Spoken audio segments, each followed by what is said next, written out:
You guys ready? This is the patch notes time. This is the most important time ever. Overwatch 2 Invasion is now available. Enjoy the new Invasion story missions, all new skins and cosmetic rewards in the Battle Pass, in the new core PvP game mode Flashpoint, and the new support hero Illari. Introducing Illari. Using solar threading augmentation, Illari strikes down her enemies by harnessing the power of the sun. Illari has been added to the lineup. Solar rifle. Oh, we already went through all this. Long range auto charging rifle. Solar rifle. Secondary fire is the medium range healing beam that consumes solar energy. Outburst. Ability 1. Launches you in the direction you are moving, knocking back enemies, and hold jump higher to go higher. And hold healing pylon. Ability 2. Deploy a healing pylon that heals allies. Deploy a pylon that heals allies. And captive sun ultimate. Fires an explosive ball of solar energy. Enemies that are hit are slowed and explode after taking significant damage. New game mode, Flashpoint. I actually have not played Flashpoint yet. Flashpoint is the newest core game mode available on two of the biggest maps to date, Suravasa and New Junk City. Gameplay begins with both teams pursuing a central objective called a Flashpoint, aiming to capture it before the opposing team does. Capture progress for Flashpoint is like a control game mode, but plays out faster. A point is captured by a team once a Flashpoint reaches 100% capture progress.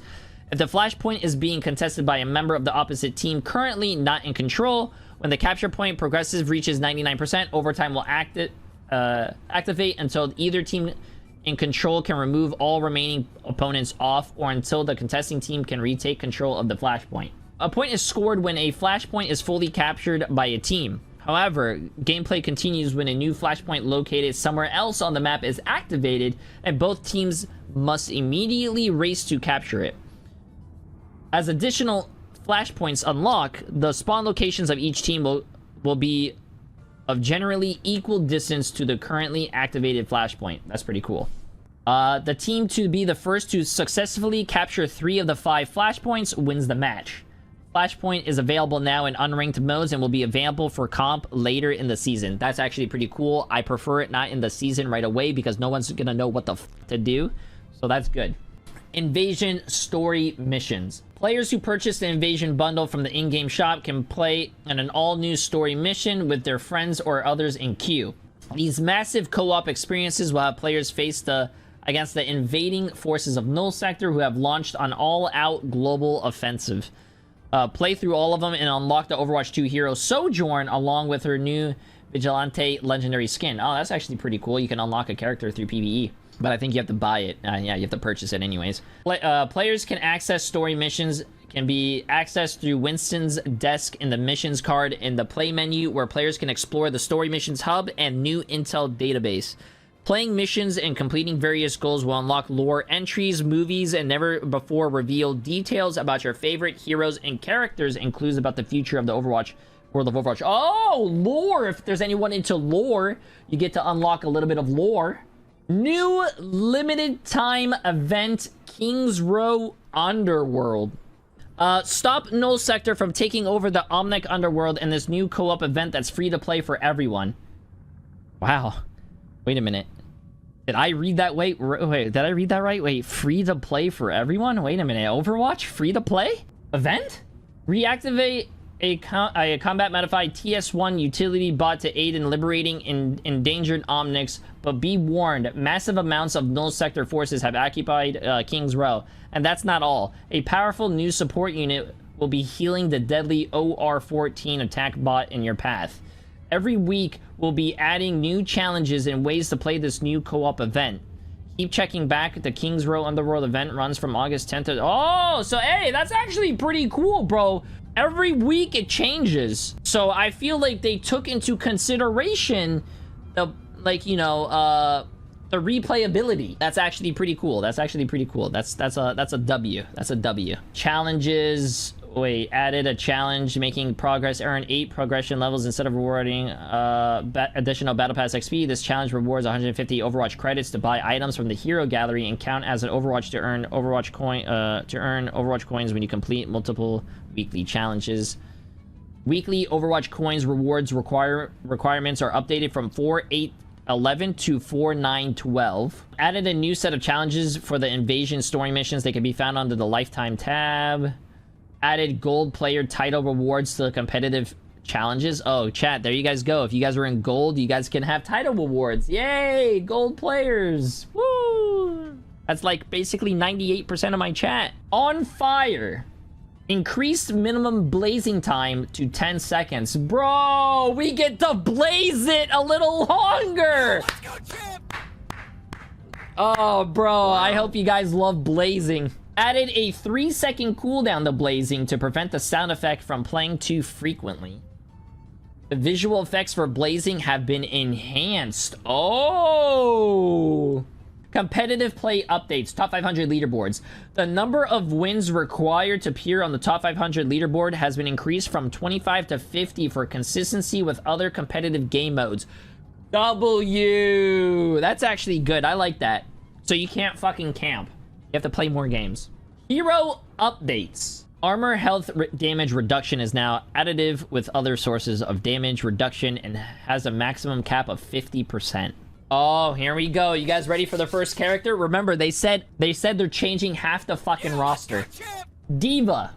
Developer comments, once Diva's mech was destroyed, there was a window of time where the pilot could be damaged or killed before the player fully had control over their character. Well, good. Fuck Diva players, bro. Like, what? But this change, Diva can no longer be damaged by things like explosions or melee attacks before the player fully transitions control from the mech to the pilot. Excuse me. Boosters. Cooldown reduced from 4 to 3.5 seconds. Why? Diva is broken. Eject mech. Pilot is now damage immune for 0.4 seconds while ejecting. You don't need to buff Diva. Diva is broken. Diva's broken. I don't understand. Doomfist. Doomfist is performing well overall. Oh, but not Diva. But tends to have more deaths on average compared to other tank heroes. Lowering the seismic slam cooldown will reduce downtime in his ability rotations and translate into more survivability due to the increase in mobility and potential for generating overhealth more often with his passive ability. Additionally, Power Block will now always reduce explosive damage from a projectile stuck directly to Doomfist, even though normally you would have to face the direction of the incoming damage to block it. Wait a minute. So if I stick him in the back when he's blocking in the front, he's gonna get damage reduction? I have to go try that. I think I'm reading that wrong. I think I'm just an idiot. Seismic Slam. Cooldown reduced from 7 to 6 seconds. And Power Block now reduces damage from stuck projectiles. Ramatra. Developer comments, similar to Doomfist's Power Block change, Ramatra's block ability will now always apply damage reduction to projectiles stuck directly to him. His Annihilation ultimate ability will be generated slightly... was being generated slightly too quickly for how impactful it could be, so we're increasing the ultimate cost. Thank you. I'm sorry, but tank players are getting the support treatment. They're getting buffed for no reason when they're already broken. Yeah, I said it. Hate me. Block. Nemesis form can now block, now reduces damage from stuck projectiles. And Annihilation, ultimate cost increased by 12%. Block now reduces damage from stuck projectiles. I don't agree with this, chat. If you're blocking and I'm a tracer and I go behind you and I stick you in the back, you should not get damage reduction. That doesn't make any sense. Sigma has always somewhat floatier movement controls than most heroes in order to match his character movements animations. However, this led players to feel like this tank role passive ability wasn't reducing the amount he would be knocked back since it took him longer to stop than other tanks. We've now adjusted this to the standard hero movement values to make his gameplay interactions feel more consistent. Base movement ground deceleration increased to match standard hero's movement. Winston's Tesla cannon range attack had a decently long charge time relative to the damage it deals. These adjustments will make it more responsive to the charge and fire, which can be useful for situations such as finishing off low health enemies attempting to flee, or poking at enemies before leaping in. This comes at a cost of taking longer time to recover after firing, which in some cases will be weaker as a burst damage combo with jump pack and primary fire. Tesla cannon, secondary fire charge time reduced from 1.2 to 1 second, and secondary recovering time increased from 0.5 to 0.75. There are several small tuning adjustments to Bastion with the goal of improving overall effectiveness, as Bastion's weakness of a large and immobile target has proven tough to overcome, even with such powerful damage potential. A36 tactical grenade. Maximum explosion damage fall off reduced from 70 to 50%. Detonation time reduced from 0.5 to 0.35. Recoil adjusted to recover more quickly. Projectile size increased from 0.2 to 0.25. And impact damage increased from 15 to 30. Damn. Configuration recon. Reload time reduced from 1.5 to 1.2. Configuration assault. Transforming into configuration assault now repairs 50 armor health. Wait a minute. That's actually pretty interesting. Artillery. Targeting state movement speed increased from 20 to 25 meters per second. This is actually kind of interesting. Cassidy. I think Cassidy's going to be broken, but let's read this.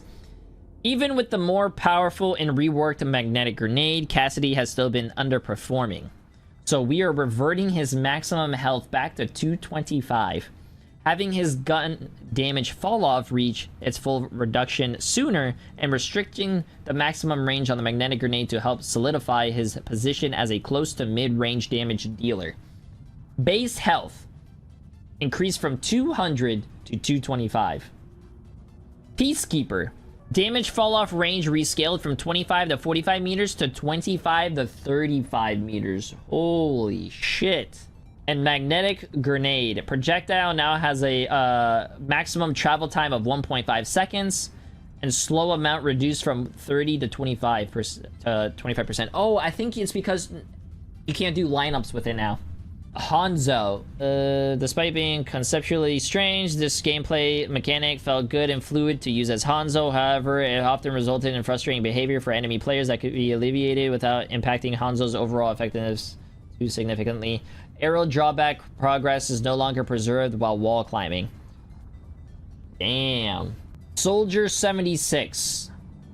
Soldier 76 became much more deadly after the last round of changes, so we're reverting the Helix rocket explosion damage to lower his burst damage. We are also increasing his tactical visor ultimate cost to help account for his overall increased damage output, both during the ultimate and leading up to it. Helix rocket explosion damage reduced from 90 to 80. And tactical visor ultimate cost increased by 10%. Wait a minute. So does this mean you can no longer Helix melee a Tracer anymore? No, you can still, right? Yeah, no, you can. Oh, remember they said they were apparently changing Sombra or reworking Sombra. I guess this is in the season. EMP frequently is a little too high given its chat, I can't read anymore. Relative power, so we're increasing its cost. It will now also deal the usual percentage of max health. Max health damage to Lifeweaver's Tree of Life ultimate instead of treating it like a barrier and destroying it instantly. So you do, what is it, chat? 40% of damage to the tree? So you don't destroy tree instantly, right? Ultimate cost increased by 15%. And no longer destroys Lifeweaver's Tree of Life. Wait a minute, that's actually pretty cool. I like that. Wait a minute, Torbjorn. We are continuing to add power into the rivet gun, as the previous changes didn't quite make up for the turret damage decrease. In addition, we are also improving the forge hammer swing speed so that's more effective to repair a turret while it's under fire. Wait. In addition, we are improving the forge hammer swing speed so that it is more effective to repair a turret while under fire. You guys do know that the Torb hammer does like 55 damage per hit, right? And that means you're going to be able to swing that faster to melee people faster. I think it's 55 damage. Weapon spot time reduced from 0.5 to 0.4 seconds. That's 50? Primary fire recovery time reduced from 0.55 to 0.48 seconds. And swing recovery time reduced from 0.75 to 0.6 seconds. First time catching a stream. Didn't think you'd be live. No, I'm a part-time streamer. I usually don't go live. I go live like 2 times a week. Oh, wait, that's all for DPS. So, Bastion, Cassidy, Hanzo, Soldier, Sombra, Torbjorn. 6 characters. 5 tanks. That's 11 characters already right there. Support. Chat. If they don't nerf fucking Ana's DPS, I am going to punch my fucking monitor. Damage and healing per projectile reduced from 75 to 70. Yes! Fuck getting two-shot by Ana's! Good! Good! Playing Tracer and you get two-top by an Ana is so fucking dumb, dude. Ana's damage breakpoint change has been proven too effective overall given her long range, so we are reverting it back to its previous value. Good! It's... You have no fall off at 75 damage a shot. It's dumb. We are also now increasing the size of the unscoped projectiles when firing at enemies. Her projectiles have always had a larger size for allies, which should help land them more consistently against close-range threats. Whatever. Hey, yo, I'll take that. W. Cool. Unscoped projectile size increased from 0 to 0.1. 0. Yeah, sorry. Brig! Brig's overall effectiveness and survivability has been high. Hey! Compared to other heroes, we were reducing the barrier shield health. We're also slightly adjusting the ultimate cast of Rally as it becomes more effective after a rework. Barrier health 300 to 250, and Rally increased by the ultimate cost increased by 6%. Good. No one likes Brig players, anyways. Kiri. Protection Suzu now rewards more deliberate usage by increasing its healing. Wait, what? When cleansing negative effects. Okay, wait, that's actually pretty cool. That's pretty cool. It will also no longer knock back enemies. Okay, that's good.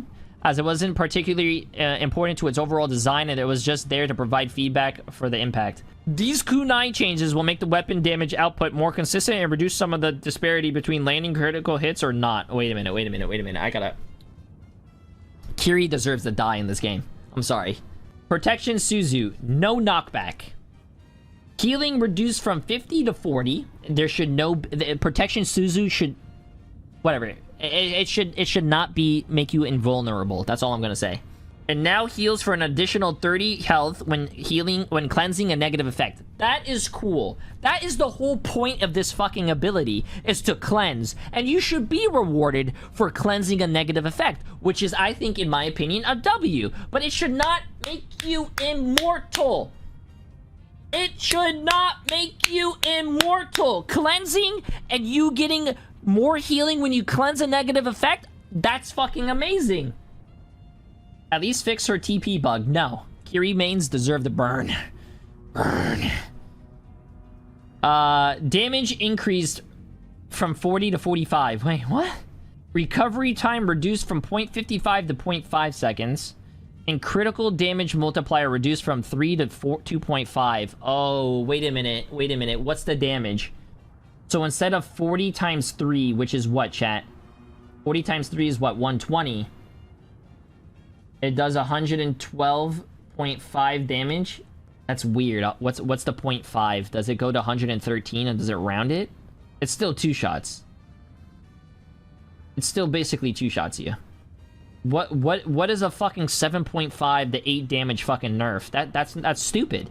No, just change it to just change the critical damage multiplier to 2. Make it consistent with all the other fucking characters in the game. Why does Kiri need a fucking 2.5? Lifeweaver. The Tree of Life outputs substantial healing, but often doesn't provide enough value for an ultimate ability. To increase its utility, any overhealing done through the tree is now converted to overhealth. Thorn Volley spread is now less random, with half of the projectiles having a smaller base spread to promote better mid-range consistency. Life Grip now has a longer mobility lockout duration to prevent accidental cancels by the affected ally using a movement ability immediately after the pull being started. Finally, we are supplementing Lifeweaver's survivability with an increase to his overall health pool by converting some of it to shield health in order to account for a large pedal hit volume on his back, as well as increasing the healing done by rejuvenating dash. Base health reduced from 200 to 175, but base shield health increased from 0 to 50. Huh? Wait, so now he has 225? Thorn Volley. Reduced spread for one of the tuned Thorn Volley projectiles fired per shot by 25%. Rejuvenating dash. Healing increased from 25 to 50. Life Grip. Mobility lockout duration increased from 0.45 to 0.75 seconds. Tree of Life. 50% of the Tree of Life's overhealing is now converted into overhealth, building up to 100 maximum overhealth. Lucio. In order to help bring Lucio's survivability more in line with the rest of the support heroes, Crossfade self-healing during Amped It Up is now a more effective survival option for Lucio. Secondary fire damage boost reduced from 30 to 25%. Wait a minute, I'm scared. I'm actually really scared to scroll down. Am I gonna get hated for reading Mercy nerfs, or are they buffs? Chat, I'm scared. Oh, it's just one. Okay. Oh, well, okay. Damage amplification effects have been on an often discussed topic lately, and Mercy has been performing strongly at all skill ranks. We're reducing the potency of Mercy's damage boost beam, but want to make it sure it stays powerful enough to feel like an effective and interesting gameplay choice, as making the decision between healing or damage boosting is core to Mercy's gameplay. Secondary fire damage boost reduced from 30 to 25%. Wait, there's still more changes. Wait a minute. Co-op mode hero updates. There's co-op mode hero updates. So this is for the PvE stuff, chat. With the introduction of Overwatch 2 Invasion story missions, we will have specific hero balance changes for multiple heroes to ensure players have a continuous challenge when playing in co-op modes like story missions and event missions. Heroes no longer passively gain ultimate charge over time. What? Ultimate costs increased in co-op game modes. Wow, okay. Tank. Tesla cannon. Secondary fire now chains up to 4 additional nearby enemies, dealing depreciating damage each chain. Okay. I have to. Long... Oh, that's actually pretty cool. Jump pack. Landing damage now increases while in the air, up to 250% more damage over 2.5 seconds. Zarya. Holy fuck. Particle barrier duration increased from 2 to 3 seconds. Her other bubble is 2 to 3 seconds. Graviton surge. Damage per second increased from 5 to 30 for 105 damage total. An energy passive. Energy degeneration rate reduced from 2 to 1.5 energy per second. Cassidy. Initial charge rate increased from 130 to 325 damage per second. Deadeye. Holy fuck. This is for co-op only, chat. This is story missions. This is story missions. This isn't the real PvE. I mean, PvP. Ramped charge rate increased from 260 to 650 damager. 650 damager per second. Now has a maximum damage cap of 1,560 damage per target. Focusing beam, damage per second increased from 50 to 85. Duplicate, Echo can now duplicate her allies in co-op missions. Oh! Duration increased from 15 to 20 seconds, and ultimate charge rate multiplier during duplicate has increased from... Holy shit! Am I reading this right? Ultimate charge rate multiplier during duplicate increased from 4 times to 9 times the ult charge. Genji. His primary his shuriken's damage increased from 27 to 29. Deflect lasts 3 seconds from 2. And Dragon Blade increased from 6 to 8 seconds. Mei's endothermic blaster, primary fire damage per second increased from 55 to 100 damage per second. Aura, hover jets and jump jet now increases movement speed by 30%. Concussive blast, explosion damage increased from 0 to 30. Barrage explosion damage increased from 30 to 35. And hover jets, maximum fuel increased by 20%. Torbjorn. Deployed turret. Turret damage increased from 11 to 15. Tracer, holy shit. Pulse pistols, ammo increased from 40 to 60 and damage reduced from 55 to 5. So wait, what does that mean? For PvE, that is. So 40 times 5.5, you would be doing a total of 220 damage. But now, you can do a total of 300 damage. Pulse bomb explosive damage increased from 350 to 550. That should actually be a real thing. Support. Brig. Shield bash damage increased from 50 to 60. Rally duration increased from 10 to 15 seconds. Thank fucking god this is PvE only. Holy fuck. Can you imagine running away from a Brig from 15 seconds while she's rallying, chasing your ass? Rally does not increase barrier shield size in story missions. Inspire passive total healing reduced from 75 to 55. Lucio Soundwave cooldown reduced from 5 to 4. And Crossfade speed boost now also increases attack speed by 20%. What the fuck? Map updates, new map, new Junk City, new map, Suravasa. Lighting for Season 6. Hybrid Blizzworld Night. We have a Blizzworld Night now. Kiriko Evening New. Oh, and we got Flashpoint Morning and Suravasa Morning. That's about it, chat.